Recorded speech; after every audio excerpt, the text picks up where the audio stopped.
오늘 하나님 말씀 우리 함께 보겠습니다. 미가서를 함께 봅니다. 구약성경 1297쪽 미가서 7장 말씀 우리 함께 보겠습니다. 구약성경 1297쪽 미가서 7장 8절에서 10절까지 말씀을 제가 봉독하겠습니다. 나의 대적이여 나로 말미암아 기뻐하지 말지어다. 나는 엎드러질지라도 일어날 것이요 어두운 데 앉을지라도 여호와께서 나의 빛이 되실 것이로다. 내가 여호와께 범죄하였으니 그의 진노를 당하려니와 마침내 주께서 나를 위하여 논쟁하시고 심판하시며 주께서 나를 인도하사 광명에 이르게 하시리니 내가 그의 공의를 보리로다. 나의 대적이 이것을 보고 부끄러워하리니 그는 전에 내게 말하기를 내 하나님 여호와가 어디 있느냐 하던 자라. 그가 거리에 진흙같이 밟히리니 그것을 내가 보리로다. 아멘. 잠시 한번 기도하겠습니다. 하나님, 오늘도 귀하고 복된 날 허락하시고 우리가 한 가지로 모여 기도하고 예배하고 찬양할 수 있도록 은혜를 주시니 하나님 참으로 감사를 드립니다. 성도는 예수 그리스도를 믿은 이후부터 광야의 길을 가는 존재들입니다. 우리 모두가 광야를 통과하고 있으니 그 광야에서 하나님께서 주신 은혜를 맛볼 수 있도록 성령 하나님, 지치고 힘든 우리의 모든 성도들을 오늘도 위로하시고 격려하여 주시옵소서. 예수 그리스도를 붙들고 하나님의 영광을 바라볼 수 있는 선한 싸움을 싸우는 우리의 모든 선한 청지기들 되도록 하나님 축복하여 주시옵소서. 오늘도 미가가 자기 자신에게 절망에 빠져 있을 때 설교하는 모습을 우리가 봅니다. 우리가 예수 그리스도를 우리 스스로에게 설교하며 붙들고 승리할 수 있는 우리 선한 청지기들 되도록 축복하시고 오늘도 성령 하나님께서 이 말씀을 우리 심령 가운데 들려주시고 하나님의 우레와 번개와 같은 소리로 듣고 돌아갈 수 있는 그런 예배가 되도록 성령 하나님 인도하여 주시옵소서. 또 우리가 말씀을 듣고 기도할 것입니다. 성령 하나님, 우리가 기도해야 할 바를 알지 못할 때일지라도 말할 수 없는 탄식으로 우리와 함께 기도하신다고 약속하시었으니 오늘 우리가 꿇는 무릎을 펴기 전에 하나님의 응답을 받고 일어날 수 있는 귀한 은혜의 기도 시간 되도록 하나님 축복하여 주시옵소서. 감사드리며 예수 그리스도 이름으로 기도드리옵나이다. 아멘. 우리는 광야의 길을 걸어가고 있습니다. 그래서 여러 가지 모양으로 지칠 때가 참 많이 있죠. 불평을 할 때도 많이 있습니다. 이스라엘 백성들도 광야를 가면서 불평을 했었고 하나님께 놀랍게 쓰임받았던 모든 사람들조차도 자신의 인생에서 예외 없이 불평을 한 사람들이 많이 있었습니다. 그렇기 때문에 성도가 신앙의 삶을 살아가면서 자신의 신앙에 침체기가 온다라는 것을 너무 부끄러워할 필요는 없습니다. 모든 사람이 이런 과정들을 거치기 때문이죠. 심지어 저도 신앙의 침체기는 있습니다. 목사임에도 불구하고 그런 것이 있기 때문에 우리 모든 성도들은 혹시 자신의 신앙에 내가 이렇게 침체를 겪고 하나님이 없는 것처럼 하나님을 기뻐하지 못하는 삶이 있을지라도 여러분 그것을 너무나 정죄하고 부끄러워하지 않았으면 좋겠습니다. 근데 다만 중요한 것은 우리가 선한 싸움을 싸워야 한다는 사실입니다. 지금 매주 금요일 날 우리가 이야기하고 있듯이 매 순간 우리가 하나님의 영광을 보고 하나님의 지혜와 하나님의 능력을 보는 그런 싸움을 싸워야 합니다. 이 말은 다시 말하면 예수 그리스도의 복음을 듣는 싸움이지요. 지난주에 우리가 이야기했던 내용이 그거였습니다. 예수님께 우리가 집중을 할 때 우리는 하나님의 영광을 보고 우리가 그 하나님의 영광을 볼 수만 있다면 우리의 영혼은 금방 회복된다라는 이야기를 나누었었죠. 이제 이것을 한번 우리가 구체적으로 다시 한번 좀 고민을 했으면 좋겠습니다. 실제적으로 이것이 무슨 의미일까? 예수 그리스도를 통해서 하나님의 영광과 지혜를 본다라는 이 말이 무슨 의미일까? 우리가 광야를 지금 통과할 때 정말로 가장 필요한 것이 이것입니다. 내가 예수 그리스도를 집중하고 예수 그리스도를 복음을 듣고 그것을 붙잡고 있을 때 하나님의 영광과 하나님의 지혜를 볼 수 있다는 것이 무슨 의미인가? 내가 정말로 광야의 삶을 뚜벅뚜벅 걸어가면서 이것을 잘 이해하고 있는가? 우리가 오늘은 그것을 첫 번째로 한번 살펴보고, 두 번째로 그렇다면 우리가 그 의미를 잘 이해를 했다면 우리 광야의 삶 가운데 어떻게 적용할 수 있을 것인가 라는 오늘 큰 이 두 가지 이야기를 함께 좀 나누었으면 좋겠습니다. 먼저 첫 번째로 우리가 예수님을 통해서, 그 예수님의 십자가의 복음을 통해서 하나님의 영광을 본다 라는 의미가 무엇인지를 좀 살펴보려고 합니다. 여러분, 그 타이타닉이라는 영화를 보셨죠? 그 영화를 보면 그 안에서 사람들이 초호화 그 큰 배 안에서 굉장히 기뻐하고 즐거워하고 먹고 노는 참 그런 장면들이 많이 나옵니다. 그게 타이타닉을 상징하는 것이었죠. 하지만 우리가 그 영화를 봐서 알지만 그 배에 있는 모든 사람들은 안에서는 놀고 뛰고 즐기면서 자신의 배가 빙하를 향해서 가고 있다라는 사실, 그리고 그 빙하에 부딪힌 이후에 모든 사람들이 곧 죽을 것이라 라는 사실들을 모르고 있는 상태였습니다. 타이타닉호 안에서 타고 있었던 사람들의 즐거움은 어떤 즐거움인가요? 빙하에 배가 부딪힌다라는 사실을 모를 때만 즐길 수 있는 즐거움입니다. 이 빙하에 우리의 배가 부딪히면 이것이 파손되고 이 배가 침몰할 것이라는 사실을 사람들이 부인할 때만 즐길 수 있는 즐거움입니다. 그 배에 타고 있었던 사람들의 즐거움, 기쁨, 그것의 유일한 근거가 무엇이었냐면요, 바로 그들의 무지함이었어요. 그들의 부인함. 그 배가 빙하에 부딪혀서 결국은 파손하고 모든 사람이 죽을 것이라는 그 사실, 그 팩트하고는 전혀 상관없이 그 팩트를 무시하고 인정하지 않고 무지할 때만 즐길 수 있는 즐거움이 바로 이 타이타닉의 즐거움입니다. 사실과는 전혀 상관이 없는 즐거움이죠. 자, 이제 우리가 한번 생각해 봐야 할 것은 이것입니다. 그렇다면 그 배에 타고 있는 사람들에게 있어서 진짜 즐거움은 무엇일까? 그 타이타닉호에 타고 있는 사람들이 진짜로 기뻐할 수 있을 때가 언제인가? 이것은 자신들의 배가 빙하에 곧 부딪혀서 난파할 것이라는 사실을 인식하는 것에서부터 시작합니다. 그리고 그 배가 난파할 것이지만, 파손될 것이지만 자신들을 구하러 오는 구조대원들, 아주 훈련이 잘 된 구조대원들이 오고 있다는 사실을 알 때 그 사람들은 진짜로 즐거워할 수 있습니다. 자신들의 배가 파손할 것이고 구조대가 오고 있다는 사실을 알 때 그 타이타닉호에 타고 있는 사람들은 자신들이 아마도 춤추며 술 먹고 놀던 그 즐거움, 그 싼 즐거움, 무지한 즐거움을 바로 멈출 것입니다. 그것을 멈추고 참된 기쁨과 참된 감사와 참된 소망과 기대가 그 안에서 넘쳐나겠죠. 의심하는 사람도 있을 겁니다. 자신들의 배가 어떻게 파손할 것인가, 그리고 정말로 구조대가 올 것인가. 의심하는 사람이 있음에도 불구하고 결국은 그 사실을 알게 될 때 그 타이타닉호에 타고 있는 모든 사람들은 참된 감사를 하게 됩니다. 그리고 그 안에서 사람들이 서로가 더 격려하게 되고 서로가 더 약한 사람들을 배려해주며 더 끈끈한 모습을 볼 수 있는 것이죠.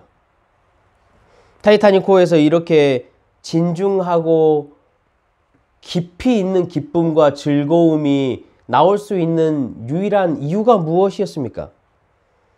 자신들의 배가 빙하에 부딪혀서 침몰할 것이라는 사실입니다. 그리고 구조대원들이 오고 있다는 사실, 이 사실 때문에 타이타닉호에 있는 사람들은 진정으로 깊은 기쁨을 누릴 수 있는 것이죠. 만약에 배가 빙하에 부딪히고 곧 파손할 것이라는 사실을 믿지 않는 사람은 구조대가 오고 있다는 사실 자체가 아무런 기쁨이 되지 않습니다. 아무런 소망이 되지 않는 것이죠. 제가 왜 이 타이타닉호의 예를 들었는지 여러분 짐작을 하시지요? 지금 이 땅을 살고 있는 모든 사람들은 이 타이타닉호에 타고 있는 사람들입니다. 빙하를 향해서 가고 있는 사람들이죠. 하나님의 심판이라는 피할 수 없는 거대한 빙하가 있습니다. 하나님을 거부하고 하나님을 인정하지 못하는 죄가 발생했지요. 성경은 죄의 값이 사망이라고 이야기를 했습니다. 이 땅에 존재하는 사람들을 한번 보십시오. 모든 사람들은 죽습니다. 예외 없이 단 한 사람도 빠짐없이 죽는 것이죠. 이게 무슨 의미일까요? 죄의 값을 받는다는 의미입니다. 하나님의 심판이 당연히 있다라는 것을 말하죠. 사람은 이렇게 한 번 죽는 것을 절대로 부인하지 못합니다. 문제는 그 후에 하나님의 심판이 있다는 사실이죠. 자, 이렇게 한번 생각해 봅시다. 여러분이 만약에 하나님 앞에 섰습니다. 그러면 우리가 도대체 무엇으로 그 하나님의 심판을 넘어갈 수 있겠습니까? 우리가 하나님 앞에 서면 하나님은 우리에게 당신께서 기록해 주신 이 성경책을 내밉니다. 내밀면서 이렇게 말씀하시겠죠. 너가 이것을 지켰냐? 이것도 지켰냐? 저것도 지켰냐라고 우리에게 말씀합니다. 갈라디아서 3장 10절에 보면요. 누구든지 율법책에 기록된 대로 모든 일을 항상 행하지 아니하는 자는 저주 아래에 있다라고 말합니다. 그러니까 지금 우리가 가지고 있는 이 성경책에 있는 모든 일을 항상 행하지 않는 자에게는 하나님의 저주가 있다라고 그렇게 명확하게 이야기를 하죠. 누구도 예외가 없이 그렇다면 하나님의 엄청나고 영원한 심판을 받아야 한다는 사실을 우리는 인정할 수밖에 없습니다. 로마서에는 명확하게 우리에게 그것을 직시해 줍니다. 로마서 3장 10절에서 12절은 의인은 없나니 하나도 없으며 깨닫는 자도 없고 하나님을 찾는 자도 없고 다 치우쳐 함께 무익하게 되고 선을 행하는 자는 없나니 하나도 없도다라고 말합니다. 로마서 3장 23절은 모든 사람이 죄를 범하였음에 하나님의 영광에 이르지 못하더니라고 말하지요. 사도 요한은 요한복음에 예수 그리스도의 복음을 기록하면서 이렇게 말합니다. 아들을 믿는 자에게는 영생이 있고 아들에게 순종하지 아니하는 자는 영생을 보지 못하고 도리어 하나님의 진노가 그 위에 머물러 있느니라. 하나님의 심판이 있냐 없냐에 대한 무지함, 그리고 하나님의 심판이 있냐 없냐를 부인하는 것, 이것과는 전혀 상관이 없이 하나님의 심판과 하나님의 일이 있다라는 사실은 변함이 없습니다. 혹자는 이렇게 말합니다. 하나님은 사랑이시다. 맞습니다. 하나님은 사랑이시죠. 그러나 우리가 반드시 기억해야 할 것은 하나님은 먼저 공정한 심판의 하나님이시라라는 것을 기억해야 합니다. 하나님의 공의의 심판이 있기 때문에 하나님의 사랑이 그 앞으로 나아가는 것이죠. 하나님은 자신의 속성이 이렇게 공정한 심판을 내려야 하는 속성이 있기 때문에 자신의 형상을 따라서 만든 사람들이, 인생들이 하나님 자신을 무시하는 것을 참지를 못하게 되어 있습니다. 그게 하나님의 속성입니다. 사람들이 하나님을 거역하고 하나님을 무시하고 말씀대로 순종하지 않을 때는 언제나 하나님의 비난과 하나님의 심판이 그 안에서 나타나게 되어 있습니다. 여러분도 그것을 아마 경험하셨을 거예요. 특별히 자식을 자기가 낳아가지고 자식을 길러본 부모라면 그것을 분명히 압니다. 저도 그런 경험을 많이 했습니다. 내가 낳았고 내가 기르고 있는 내 자식이 내 말을 잘 안 들으면 부모들 속에는 뭐가 일어나죠? 뭔가가 반드시 일어납니다. 화가 일어나든지 아무튼 아주 분노가 안에서 일어납니다. 이건 우리 인간에게도 거부할 수 없는 현상입니다. 왜? 하나님의 형상을 닮았기 때문이지요. 공의롭고 정의로운 하나님의 형상을 닮은 인간에게서 그것이 나온다는 것은 하나님에게서 그것이 나온다는 것을 명확하게 보여주는 모습이죠.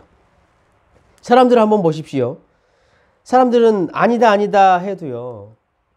나쁜 사람들, 안 좋은 사람들을 보면 천벌을 받을 거라고 이야기를 합니다. 곧 하늘에서 심판이 있을 것이라는 걸 알고 있는 것이죠. 어떠한 큰 심한 일을 보면 하늘이 정말로 노했다라고 말합니다. 하늘이 지금 화를 내고 있다라고 말하는 거죠. 사람들은 명확하게 정해져 있는 법을 어기면 누구든지 그에 대한 대가를 치러야 한다는 사실도 알고 있습니다. 보십시오. 사람들은 하나님의 심판이 없다라고 거부합니다. 그리고 그것을 인정하지 않으려고 하지만 우리 자신의 본능과 본성과 이 성경책은 이미 하나님의 심판은 하늘에서 내리는 그 진노와 노는 거부할 수 없이 명확한 것이다라는 것을 우리에게 확증해 줍니다. 이제 이 땅에 존재하는 사람들은요, 두 가지 부류로 나눕니다. 이게 즐거워할 수 있는 길이 딱 두 가지가 있습니다. 첫 번째는 이런 부류예요. 하나님의 심판은 존재하지 않는다. 그래서 그 심판에 대해서 부인하고 그 심판에 대해서 무지한 채로 타이타닉에 타고 있는 사람들처럼 자신의 인생을 즐기는 사람의 부류가 있습니다. 그렇게 즐기는 사람이 한 부류가 있고요. 두 번째 부류는 어떤 부류겠습니까? 하나님의 심판이 반드시 있고 우리에게 엄유하신 심판이 다가오고 있다라고 아는 부류입니다. 첫 번째 부류는 예수님의 십자가, 예수님의 삶이라는 것이 전혀 상관이 없는 사람들입니다. 왜냐하면 하나님의 심판을 전혀 인정하지 않기 때문에 예수님의 십자가에 죽으신 이유, 그 다음에 하나님이 예수를 보내고 우리에게 사랑을 보이고 그렇게 지혜롭게 예수를 보내셨다는 이야기가 자신들에게는 아무 상관이 없는 것이죠. 두 번째 부류, 곧 하나님의 심판이 반드시 있을 것이다. 그리고 하나님의 진노는 우리 인생에게 지금 다가오고 있다라고 인정하는 사람은 예수님의 십자가가 얼마나 기쁨이겠습니까? 하나님이 그 예수를 우리에게 보내셔서 그 심판으로부터 우리를 자유하게 했다라는 사실을 듣고 얼마나 하나님을 찬양하겠습니까? 하나님이 얼마나 지혜가 있으신 분인지를 고백하겠습니까? 하나님이 얼마나 영광되신 분이심을 우리가 고백할까요? 만약에 여러분 우리가 하나님의 이 심판을 진실되게 인정하는 자들이라면 예수님은 우리 인생들에게 최고의 복음이 됩니다.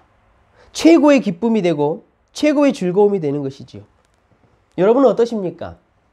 여러분 인생 가운데 하나님의 심판이 다가오고 있음을 인정하십니까? 예수님은 하나님의 이 공의의 심판을 인정하는 사람들에게는 능력이 됩니다. 왜냐하면 우리를 구원할 수 있는 유일하고 완전한 구조대이시기 때문이지요. 한번 생각을 해보십시오. 하나님의 심판이 다가오고 있다는 생각을 하면 무슨 생각이 가장 먼저 드시지요? 내가 어떻게 인생으로서 하나님의 저 심판을 내가 달랠 수 있을까? 저렇게 화가 나시고 분노하신 그 하나님을 내가 과연 달랠 수 있을까? 내가 무엇을 하나님 앞에 갖다 드려야 하나님이 야, 너 됐다라고 말할 수 있을까? 내가 여기서 그냥 죽는다고 해서 그것으로 심판이 끝날까? 죽고 난 후에 하나님 앞에 영원한 심판이 있을 것인데. 여러분 그것을 고민해 보셨습니까? 그런데 하나님의 방법은 이것입니다. 하나님이 분노해 있고 하나님이 진노해 있을 때 유일하게 달랠 수 있는 분은 하나님밖에 없습니다. 우리 인간은 그것을 절대 달래지 못한다는 거죠. 그리고 한 가지가 더 있습니다. 우리 인간이 지은 죄를 없애려면 오직 인간이 된 사람이 그 죄를 대신 대표해야 합니다. 그러니까 우리에게는요, 하나님의 심판이 있다라는 것을 인정하는 순간 우리는 그 심판을 달랠 수 있는 사람을 찾습니다. 그게 바로 예수님이세요. 예수님은 완전한 하나님이시고 완전한 인간으로 이 땅 가운데 오신 분이시지요. 오직 그 예수만이 하나님을 달래고 우리의 죄를 사할 수 있는 분이십니다. 사랑하는 성도 여러분, 누가 이런 지혜를 내겠습니까? 누가 이런 능력을 우리에게 보일 수 있겠습니까? 누가 도대체 그 큰 사랑을 우리에게 보일 수 있겠습니까? 하나님이 진노에 계시고 하나님의 심판이 있음에도 불구하고 우리 인생이 구원받을 수 있는 방법을 하나님 자신이 제시를 해 주셨습니다. 하나님이 보내시는 것이지요. 우리가 하나님의 심판이 있다라는 사실을 인정할 수만 있다면 우리는 그 예수를 통해서 하나님이 얼마나 지혜로우신 분인가, 얼마나 사랑 있고 영광된 분이신가를 매일매일 볼 수 있습니다. 그래서 우리는 예수의 십자가를 묵상하는 것이지요. 그래서 우리는 예수의 길을 따르고 예수의 옷을 입는 것이지요. 우리가 그 예수를 통해서만이 하나님의 심판 앞에서 모면을 받을 수 있기 때문입니다. 베드로전서 3장 18절에 보면요. 그리스도께서도 단번에 죄를 위하여 죽으사 의인으로서 불의한 자를 대신하였으니 이는 우리를 하나님 앞으로 인도하려 하심이라라고 이야기를 합니다. 예수님은 우리가 하나님 앞에 죄인 되었을 때, 하나님과 원수 되었을 때 우리를 위해 죽으셨습니다. 죽으신 이유는 하나님의 모든 심판을 없애시기 위한 것이었고, 첫 번째가. 두 번째는 무엇이었죠? 우리를 하나님 앞으로 인도하게 하기 위해서라고 말합니다. 사랑하는 성도 여러분, 광야의 길을 갈 때 여러분 그래서 예수를 따라야 합니다. 예수께 집중하고 예수의 십자가를 붙잡아야 합니다. 그 예수 그리스도를 믿어야 합니다. 그분만이 우리를 하나님 앞으로 인도할 수 있기 때문이지요. 다른 어떤 방법으로도 우리는 하나님 앞에 설 수가 없습니다. 하나님께 인정을 받을 수가 없습니다. 그러나 예수 그리스도. 우리가 그 예수 그리스도를 묵상하고 그 예수 그리스도의 십자가를 우리가 붙들고 우리에게 자꾸 적용을 할 때 우리는 어느새 하나님의 보좌 앞으로 가 있다라는 사실을 우리가 깨닫게 될 것입니다. 우리가 힘든 광야를 통과할 때 예수님이 우리를 심판에서 자유하게 하셨다. 그리고 우리를 하나님 앞으로 인도하셨다라는 이 놀라운 사실을 집중하시고 기억하시기를 부탁드립니다. 우리가 이렇게 예수를 통할 때에 우리는 하나님의 능력과 영광과 지혜를 볼 수 있는 것이지요. 이제 우리가 두 번째로 확인할 것은 이것입니다. 우리가 예수 그리스도의 십자가를 붙들고 예수님이 우리를 심판해서 모면하게 해주셨고 우리를 하나님 앞으로 인도하게 해주신다는 이 사실을 우리가 알았잖아요. 그리고 그것을 이해를 했습니다. 그렇다면 우리는 이제 어떻게 해야 할 것인가? 이것을 우리에게 어떻게 적용해야 할 것인가? 광야의 길을 가면서 우리의 영혼이 낭망되고 절망될 때에 이 예수 그리스도의 십자가를 우리가 어떻게 살아낼 것인가? 바울은 그것을 알았습니다. 바울의 삶을 여러분 잘 아시지요. 성도로서 참 힘들고 어려운 삶을 살았습니다. 참 고달픈 삶을 살았습니다. 바울의 삶을 쭉 읽어보고 묵상할 때마다 나와 같은 예수를 믿는 사람인데 나는 과연 저렇게 담대하게 살아낼 수 있을까? 저분을 저렇게 담대하게 만들 수 있었던 것은 무엇이었을까? 이렇게 쭉 항상 고민해 보면 바울에게 있어서 답은 항상 한 가지였어요. 바울이 곳곳에서 이렇게 말하지요. 갈라디아서 6장 14절. 그러나 내게는 우리 주 예수 그리스도의 십자가 외에 결코 자랑할 것이 없다라고 말합니다. 고린도전서 2장 2절. 내가 너희 중에서 예수 그리스도와 그가 십자가에 못 박히신 것 외에는 아무것도 알지 아니하기로 작정하였습니다. 바울이 자신이 건강이 나쁘고 핍박과 공고한 삶을 광야의 삶을 걸어가면서 자신을 이렇게 세울 수 있었던 것은 바로 예수 그리스도였어요. 예수 그리스도가 자신이 하나님 앞에 가지고 있었던 억만 죄악과 죄책과 형벌을 깨끗하게 사해 주시고 항상 예수 그리스도를 십자가를 묵상하고 통과할 때마다 바울은 자신을 하나님 앞으로 인도해 갈 수 있는 유일한 길이 예수님이라는 사실을 알았어요. 그래서 어딜 가든지 바울은 그것만 자랑한 거예요. 그 지식이 정말로 광대하고 위대하다라는 사실을 너무나 잘 이해하고 있었지요. 그래서 입을 열 때마다 예수 그리스도, 그분의 십자가가 나오는 거예요. 그래서 그 예수 그리스도의 십자가를 자기에게 적용하고 그것을 옷 입을 때마다 자신이 언제든지 하나님 앞에 딱 와서 앉아 있다라는 사실을 바울은 알았던 거예요. 바울이 그랬던 것처럼 우리는 예수 그리스도의 십자가의 복음을 날마다 우리 자신에게 설교하는 삶을 살아야 합니다. 과거에도 제가 잠깐 이 시편의 이야기를 하면서 설명을 했던 기억이 있습니다. 시편 42편 5절에 보면요. 시편 기자가 이렇게 말합니다. 내 영혼아 네가 어찌하여 낙심하며 어찌하여 내 속에서 불안해하는가? 너는 하나님께 소망을 두라. 그가 나타나 도우심으로 말미암아 내가 여전히 찬송하리로다. 시편 기자는 절망 가운데 있었습니다. 너무나 고통스러운 삶을 살았지요. 이 시편 기자가 아침에 일어날 때마다 자기 속에서 나오는 소리가 계속 있었습니다. 짜증이 난다. 너무나 불안하다. 이것도 불만, 저것도 불만. 이 시편 기자가 자신의 영혼이 침체되고 광야의 길을 걸어갈 때 항상 자기 속에서 이런 소리가 나는 것을 들은 거예요. 근데 그것이 괴로웠겠지요. 아침에 눈을 뜨면 항상 어제 잘못했던 일들이 생각나는 거예요. 자신에게 닥쳐 있는 변함없는 답답한 상황들만 계속해서 자기에게 떠오르는 것이죠. 사랑하는 성도 여러분, 여러분은 아침에 일어날 때, 여러분의 영혼이 지쳐있고 힘들 때 무슨 소리를 가장 많이 듣습니까? 여러분이 처해 있는 답답한 현실들을 볼 때 여러분이 정말로 가장 여러분 스스로에게 듣는 말이 무엇입니까? 이 시편 기자는 내가 내 속에서 나오는 이처럼 불평스럽고 불만스러운 소리를 듣고 있어서는 안 되겠다라고 생각을 한 거죠. 그래서 선택한 방법이 뭐냐면 자기 자신에게 설교를 하기 시작했어요. 자기 자신에게 복음을 전하기 시작한 거죠. 성도 여러분, 사단도 항상 우리에게 설교를 합니다. 그 사실 아시지요?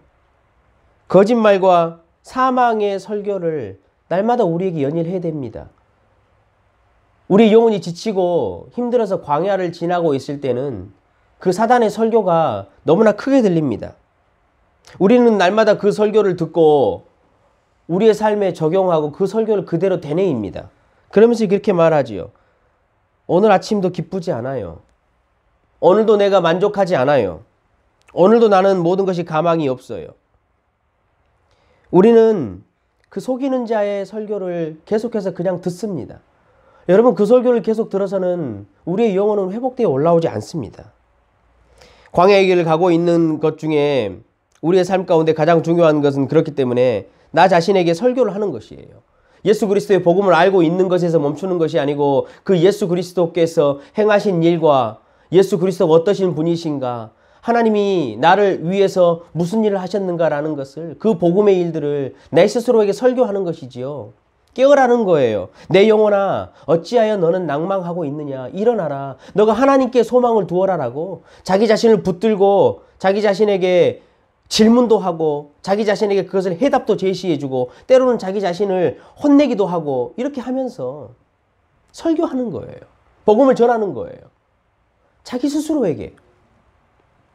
예수님의 십자가를 의지하고 신뢰해야지만이 하나님에게서 나오는 심판과 하나님에게서 나오는 저주와 어둠이 모든 것이 끊어진다라는 것을 우리에게 설교하라는 거죠. 우리는 이미 그것부터 벗어난 자라는 것을 설교하라는 것이지요. 내가 예수 그리스도의 십자가를 통해서만이 하나님 앞으로 갈 수 있다는 사실을 설교하라는 것이에요. 내 자신이 무슨 소리를 내든지 세상의 사람들이 무슨 소리를 내든지 사단이 나에게 어떤 설교를 하든지 상관없이 오늘 시편 기자가 그렇게 말하잖아요. 내가 여전히 하나님을 찬송하리로다. 그렇게 우리에게 하라는 것이지요. 그래야 우리 영혼이 살아날 수 있다는 것이지요. 하나님의 지혜를 찬양하고 하나님이 나에게 하신 놀라운 일들을, 그 능력들을, 그 영광들을 내가 인정하고 찬양하라라고 우리 영혼에게 말하라는 거예요. 그리고 그 설교에서 멈추지 말고 실제적으로 우리가 하나님을 찬양하고 높이는 걸 하라는 것이지요. 여러분, 찬양하실 때도요, 오늘 시편 기자가 말하듯이 내가 괴롭고 뭐 이런 찬양이 있잖아요. 이 찬양이 나쁘다는 건 아닌데 뭐 왜 나만 겪는 고난이냐고 이런 자신의 신세를 한탄하는 듯한 찬양, 그런 찬양으로는 여러분 힘이 나지 않아요. 복음을 찬양해야 해요. 복음을. 하나님의 나라의 영광과 그것이 우리에게 임하는 그 영광된 것을 찬양해야 영혼이 살아나요. 예수 그리스도의 복음이 얼마나 놀라운 것인가, 그 십자가의 능력이 얼마나 뛰어난 것인가, 그 자비가 얼마나 위대한 것인가, 여러분 그런 찬양을 하고 그런 복음을 우리에게 설교하라라고 시편 기자가 이야기를 합니다. 이제 오늘 본문을 이야기를 하려고 합니다. 마지막으로 미가라는 이 선지자가 자기 자신에게 설교를 어떻게 했는지를 한번 보려고 합니다. 우리가 이것을 배우고자 하는 것이지요. 여러분도 들어보셔서 아시겠지만 사단의 설교 중에서 가장 대표적인 설교는 뭐냐면요, 성도에게 죄책감을 주는 정죄의 설교예요. 하나님을 기뻐하지 못하고 영적으로 우리가 침체될 때 우리 속에는 항상 하나님 앞에 좀 부끄럽고 죄송한 마음들이 생겨납니다. 그렇지 않겠습니까? 그럴 때마다 사단은 우리에게 항상 설교를 시작합니다. 정죄하기 시작해요. 너는 틀렸어 라고 말을 해요. 네가 하나님의 자녀이냐라고 말을 하지요. 어떻게 그렇게 해가지고 믿는다라고 말하냐라고 말해요. 네가 뭘 할 수 있겠냐라고 말하지요. 그냥 대충 살면 된다라고 항상 사단은 우리에게 설교를 합니다. 이럴 때 자신에게 십자가의 복음을 설교하는 거예요. 미가가 한 설교가 그거였어요. 나는 오직 복음으로, 오직 믿음으로 하나님 앞에 서 있다라는 설교를 하라는 거예요. 내 상황이 어떠하든지 나의 모습이 어떠하든지 내가 오직 예수 그리스도의 십자가를 믿음으로 나의 모든 죄악이 깨끗이 사해졌고 하나님의 심판이 물러갔으며 동시에 내가 오직 믿음으로 하나님 앞에 나갈 수 있다는 그 사실을 계속해서 설교하라는 거예요. 내가 애쓰고 노력했으나 결국은 나는 할 수 없다. 내가 애쓰고 힘써도 결국은 나는 하나님 앞에 언제든지 합당하게 설 수 없다. 내가 오직 하나님 앞으로 갈 수 있는 것은 이 예수님의 십자가뿐이다라고 자기 자신에게 말하라는 것이지요. 로마서 3장 28절에 보면요. 그러므로 사람이 의롭다 하심을 얻은 것은 율법의 행위에 있지 않고 믿음으로 되는 줄 우리가 인정하느니라 라고 말합니다. 우리의 노력과 우리의 생각과 우리의 지식 그 어떤 것으로도 우리는 하나님 앞에 설 수 없습니다. 여러분, 내가 오직 예수가 나를 구원하시고 하나님은 그 예수만을 바라보고 나를 인정하신다는 사실을 여러분이 잘 기억하셨으면 좋겠습니다. 미가가 자신에게 그렇게 설교를 합니다. 9절을 한번 보십시오. 독특합니다. 미가는요. 내가 여호와께 범죄하였으니 그의 진노를 당하려니와 라고 말합니다. 그게 무슨 말입니까? 미가가 지금 죄를 지었습니다. 물론 여기서 내가라는 말은 이스라엘 백성 전체를 대표하는 말이기도 합니다. 그렇지만 여기서는 미가의 개인적인 것으로 적용을 해도 전혀 해석하는 데는 문제가 없습니다. 미가는 하나님께 죄를 지었다라고 말합니다. 하나님이 지금 화가 나서 자신이 하나님으로부터 진노를 당할 것이라는 사실까지도 인정합니다. 하나님 앞에서 자기가 지은 죄 때문에 자신의 마음이 깨져버렸다라고 이야기를 하지요. 8절에도 그게 나옵니다. 자신이 지금 괴롭습니다. 하나님 앞에 엎드려져 있습니다. 어두움 가운데 절망하고 낭망하고 있다라고 8절에서 이야기를 합니다. 그래서 8절에 지금 미가가 죄를 짓고 하나님 앞에 정죄를 받을 것이라는 사실 앞에 절망하고 낭망하고 있는 미가를 대적자들이 기뻐했습니다. 미가를 계속해서 정죄하지요. 여기서 대적자라 하면 사단이 될 수도 있고 다른 사람이 될 수도 있고 내 자신이 될 수도 있습니다. 내 자신이 자기에게 실망한 적이 얼마나 많이 있습니까? 미가도 그랬습니다. 선지자였지만 자기가 하나님 앞에 죄를 지었다라고 인정할 수밖에 없는 그 죄를 지었습니다. 하나님이 이것 때문에 나에게 진노하시겠구나라고 인정할 수밖에 없는 그 죄를 지은 것이지요. 자기 자신에게 실망해서 말할 수 있습니다. 네가 그래가지고도 목사냐? 네가 그래가지고도 선지자냐라고 말할 수 있는 것이죠. 그런 대적자들이 미가를 보고 정죄하며 기뻐했습니다. 그런 미가의 태도를 한번 보십시오. 미가는 자신이 죄를 지었다라는 사실, 자신이 지금 부끄럽다라는 사실, 자신이 어둠 가운데 있다라는 사실을 숨기지 않았습니다. 그냥 겉으로 아무렇지도 않은 척 그렇게 살아가는 사람이 아니었습니다. 그렇다, 나는 죄를 지었다 하나님 앞에. 그리고 내 죄가 너무나 확실해서 하나님이 나를 분명히 지금 정죄하실 것이고 나를 진노하실 것이라는 사실을 인정합니다. 자기가 지금 부끄럽고 절망 가운데 빠져있고 창피한 가운데 어두움 가운데 빠져버렸다라고 미가는 스스로 인정을 합니다. 우리하고는 너무나 다른 모습이지 않습니까? 우리는 그것들을 부끄러워할 때가 많이 있습니다. 숨길 때가 많이 있습니다. 내 죄악들을 하나님 앞에 꺼내놓지 못할 때가 많이 있습니다. 그러나 미가는 그렇게 하지 않았습니다. 그러면서 설교를 합니다. 뭐라고 설교하지요? 나의 대적이여 나로 말미암아 기뻐하지 말지어다라고 자신 있게 말합니다. 여러분, 이게 왜 가능할까요? 그러면 자기는 일어난다고 말해요. 여호와께서 뭐라고 말하지요? 여호와께서 나의 빛이 된대요. 여호와께서 자신을 결국에는 찾아오셔가지고 자신을 위해 변론을 해주시고 자신을 인도해서 광명에 이르게 하신다라고 9절에서 이야기를 해요. 여러분, 미가의 자신감이 어디서 나오는 것일까요? 얼마나 놀라운 설교입니까? 자신은 지금 하나님 앞에 죄 지었다는 사실 때문에 그것을 인정하면서 절망 가운데 빠져 있습니다. 그럼에도 불구하고 자신은 나는 그래도 하나님이 나에게 금방 찾아오셔가지고 용서해 주실 거야. 나에게 광명을 주실 거야 라는 확신에 차 있습니다. 욥의 모습과 너무나 비슷하지 않습니까? 욥은 친구들에게 그런 정죄를 계속해서 받았습니다. 그런데 우리가 욥기를 읽어보면 이런 생각을 하게 됩니다. 도대체 이 욥 안에 있는 자신감은 무엇인가? 자신이 어떻게 이렇게 하나님 앞에 떳떳하게 죄를 짓지 않았고 나는 깨끗하다라고 말할 수 있는가? 욥의 친구들은 그 소리를 듣고 기겁을 했습니다. 야, 어떻게 이 성도라는 자가 하나님 앞에 자기는 이렇게 깨끗하다라고 말할 수 있을까? 욥의 자신감이 바로 오늘 이 미가가 보인 자신감하고 똑같습니다. 무엇 때문입니까? 오직 의인은 믿음으로 사는 것 때문에 그렇습니다. 자신의 상황이 어떠든지, 자신이 어떤 죄악 가운데 심중하게 빠졌든지, 자신이 어떤 어두움 가운데 있든지 상관없이 오직 하나님이 나를 받아주시는 것은 예수 그리스도의 십자가예요. 절대 그 관계가 변하지 않는다라는 거예요. 어떤 상황이 어떻게 발생되든지, 나의 어떠한 심대한 죄가 있든지 나와 하나님의 관계는 예수 그리스도로 말미암아 맺어진 관계이기 때문에 결코 변하지 않는다라는 것이죠. 그래서 자신의 구속자 예수 그리스도를 통해서 자신이 언제든지 하나님 앞에 받아질 수 있다는 사실을 알았습니다. 그래서 말하는 거예요. 대적자들아, 너희들 나의 잘못과 나의 죄로 이 어둠에 빠져있는 나를 기뻐하지 말아라. 우리 하나님은 예수 그리스도를 통할 때 나에게 광명을 주시고 기쁨을 주시고 회복을 주실 것이다 라고 미가가 그 자리에서 일어선 것입니다. 우리는 가끔씩, 저도 어릴 때 그런 경험이 있습니다.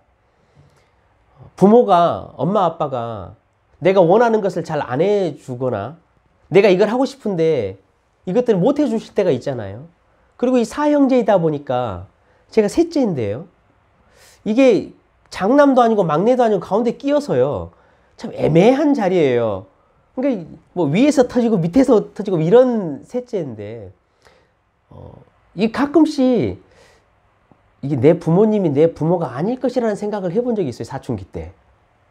우리 엄마는 내 엄마가 아닐 수 있다.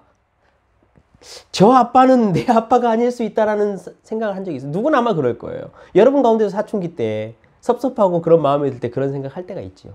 그런데 여러분, 내가 그런 마음을 갖는다고 해서 아버지와 나의 관계가 변합니까? 절대 변하지 않습니다. 아버지가 나를 버리지 않는 이상 결코 나와 아버지의 관계는 변하지 않습니다. 아버지가 붙들고 있기 때문에 그래요. 우리도 마찬가지입니다.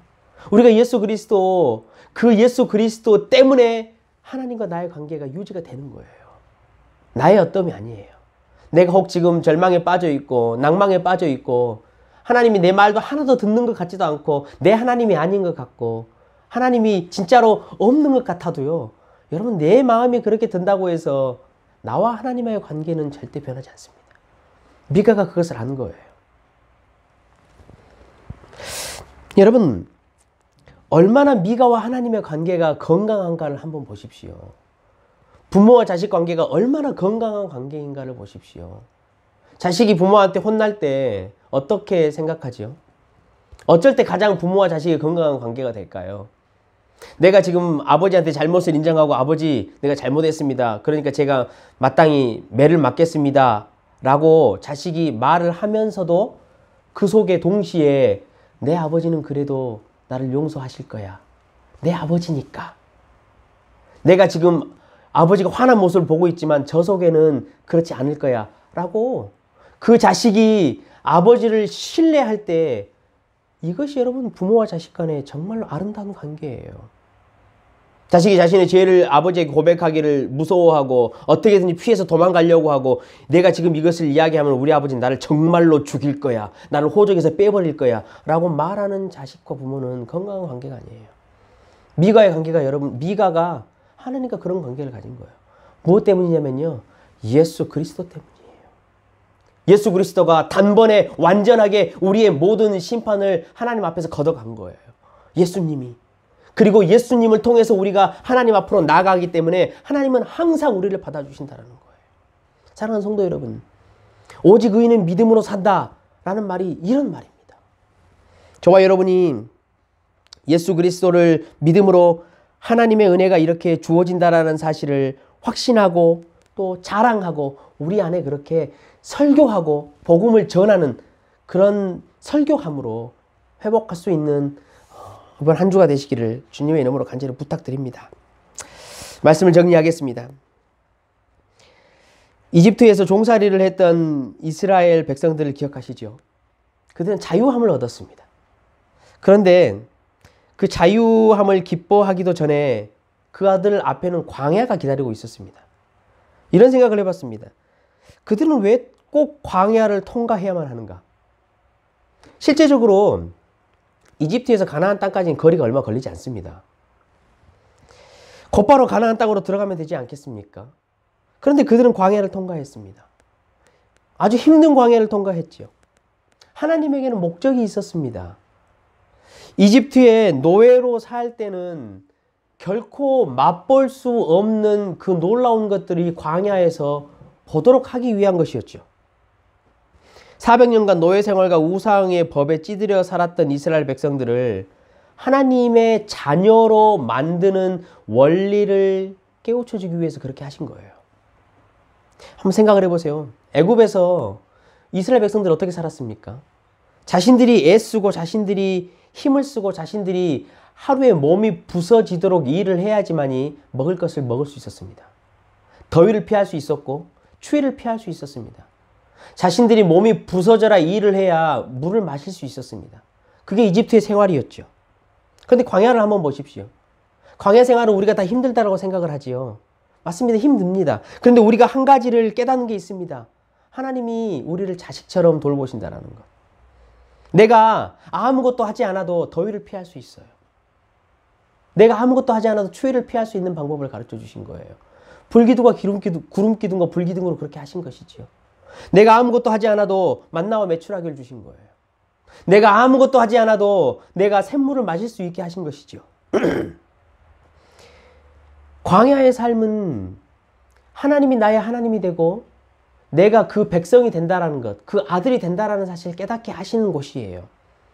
그리고 성막을 지어서 하나님이 우리들 인생 가운데 친밀하게 임마누엘로 거하신다라는 사실을 알게 하시는 것이 여러분 광야의 길이에요. 그래서 이렇게 하지요. 이집트의 노예로 있었을 때는 전혀 알 수도 없었던 일들, 상상할 수도 없었던 일들 광야에서는 알게 되고 보게 되는 거예요. 하나님이 나를 자식으로서 은혜로서 예수 그리스도를 믿는 그 믿음을 통해서 우리를 돌보신다라는 것을 맛볼 수 있다는 것이죠. 이 광야의 생활을 모세가 마지막 이렇게 정리를 했어요. 제가 한번 읽어드릴게요. 여호와는 너를 애굽 땅 종되었던 집에서 이끌어내시고 너를 인도하여 그 광대하고 위험한 광야 곧 불뱀과 전갈이 있고 물이 없는 간조한 땅을 지나게 하셨으니 또 너를 위하여 단단한 반석에서 물을 내셨으며 내 조상들도 알지 못하던 만나를 광야에서 내게 먹이셨나니 이는 다 너를 낮추어서 너를 시험하사 마침내 네게 복을 주려 하심이었느니라. 사랑하는 성도 여러분, 성도가 무엇입니까? 여러분 성도를 무엇으로 표현하시겠습니까? 저는 성도를 광야를 살아가는 자라고 표현합니다. 성도는 나그네입니다. 순례의 길을 가는 자들이지요. 그래서 성도라면 누구든지 광야를 통과해야 합니다. 하지만 저와 여러분이 지금 가고 있는 이 광야 위험합니다. 물도 없다고 말하지요. 불뱀이 있던 곳이었습니다. 그러나 하나님은 우리를 통해서 광야를 가게 하시면서요. 결국은 우리에게 복 주시기 위한 것이라고 성경이 우리에게 분명히 약속을 합니다. 광야를 걷고 계시는 성도 여러분, 우리가 지금 광야를 걸으면서 우리는 이집트에 있었다면 맛보지 못할 것들을 누리고 있습니다. 우리가 죄의 노예에 있었고 사단의 노예에 있었다면 결코 알 수 없었던 하나님의 인도하심과 하나님의 은혜를 우리는 이 광야의 삶 가운데서 누리고 맛볼 수 있습니다. 마라에 쓴 물, 거기에 나무 가지를 담그었더니 단물이 된 것을 어디서 배웠습니까? 광야에서 배우는 것이지요.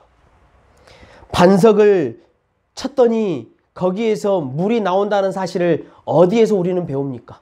광야에서 배웁니다. 애굽 땅에 있었으면 이것을 우리는 배울 수가 없습니다. 자기 자신의 힘과 자기 자신의 애씀으로 물을 얻어야 하기 때문이죠. 예수님의 십자가가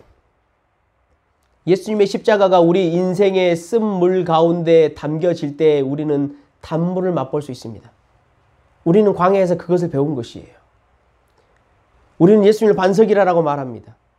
우리가 그 예수의 반석으로부터 나오는 생수를 마실 때만이 우리의 영혼이 살 수 있다는 사실, 이것을 우리는 광야에서 배울 수 있습니다. 예수를 통해서만이 우리는 하나님의 은혜와 자비를 맛볼 수 있다는 이 사실을 우리가 광야에서 배우는 것이죠. 광야는 여러분 참 힘든 길입니다. 어려운 길입니다. 여러분이 지금 광야를 걷고 계시다면 한번 둘러보십시오. 여러분이 죄의 사실과 노예의 사실에 있었을 때 결코 보지 못했던 하나님의 인도하심과 은혜가 여러분에게 있습니다. 예수 그리스도를 통해서 우리가 그 하나님의 놀라운 보호하심을 받고 있다는 사실을 우리는 깨달을 수 있습니다. 만약에 우리가 그것을 알고 볼 수만 있다면 아마 광야의 삶이 천국으로 향하는 길이 될 것입니다. 사랑하는 성도 여러분, 광야를 지날 때 우리는 예수님의 이 복음이 하나님의 능력이 됨을 잘 이해하고 그 복음을 우리 스스로에게 잘 설교할 수 있는, 그렇게 적용할 수 있는 저와 여러분 되시기를 주님의 이름으로 간절히 축원합니다. 한 주간도 여러분 광야의 삶 가운데서도 이런 예수 그리스도의 복음을 통하여 하나님의 돌보심을 맛보고 깨닫는 그런 한 주 되시기를 주님의 이름으로 간절히 축원합니다. 우리 시간에 한번 같이 제가 기도 제목을 몇 가지 드리겠습니다. 그리고 함께 기도했으면 좋겠습니다.